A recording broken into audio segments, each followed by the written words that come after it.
மாணவ செல்வங்களுக்கு வணக்கம். இன்றைக்கி நம்ம பார்க்க போகிறது அகப்பொருளில் குறிஞ்சித்திணையை பற்றி பார்க்க போகிறோம். அகப்பொருளில் குறிஞ்சித்திணையில் கருப்பொருட்களை பற்றி பார்க்க போகிறோம்.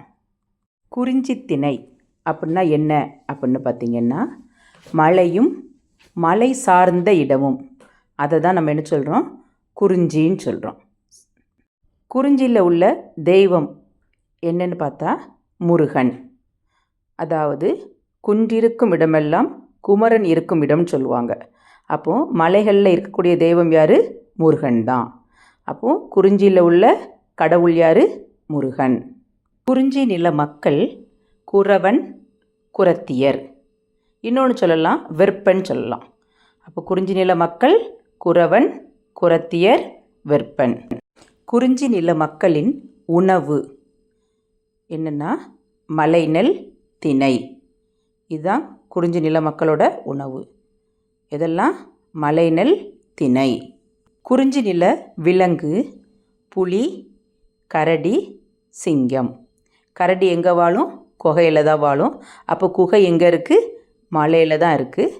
அப்போ குறிஞ்சி நில விலங்கு புலி, கரடி, சிங்கம். குறிஞ்சி நில பூ இதெல்லாம் பார்த்திங்கன்னா காந்தல், குறிஞ்சி. குறிஞ்சி நில பூ எதெல்லாம்? குறிஞ்சி, காந்தல். குறிஞ்சி நிலத்தில் வளரக்கூடிய மரங்கள் எதெல்லாம் அப்படின்னா அகில், வேங்கை. குறிஞ்சி நிலத்தில் வளரக்கூடிய மரங்கள் எதெல்லாம்? அகில், வேங்கை.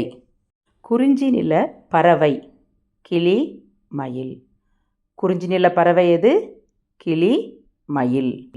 குறிஞ்சி நிலத்தில் உள்ள ஊர்களுக்கு என்ன பேர் அப்படின்னு பார்த்திங்கன்னா சிறுகுடி. குறிஞ்சி நில ஊர் எதுமா? சிறுகுடி. குறிஞ்சின்னா என்னது? மலையும் மலை சார்ந்த இடமும். அப்போ அந்த மலையில் உள்ள நீர் என்ன அப்படின்னு பார்த்திங்கன்னா அருவி நீர், சுனை நீர். அப்போ குறிஞ்சியில் உள்ள நீர் என்னது? அருவி நீர், சுனை நீர். குறிஞ்சியில் உள்ள பறை என்னன்னு பார்த்திங்கன்னா தொண்டகம். குறிஞ்சி நில பறை என்னதுமா?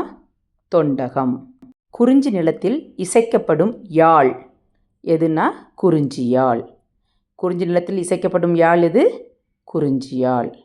குறிஞ்சி நில தொழில், குறிஞ்சி நிலத்தில் உள்ள தொழில் என்ன அப்படின்னா தேன் எடுத்தல், கிழங்கு அகழ்தல்.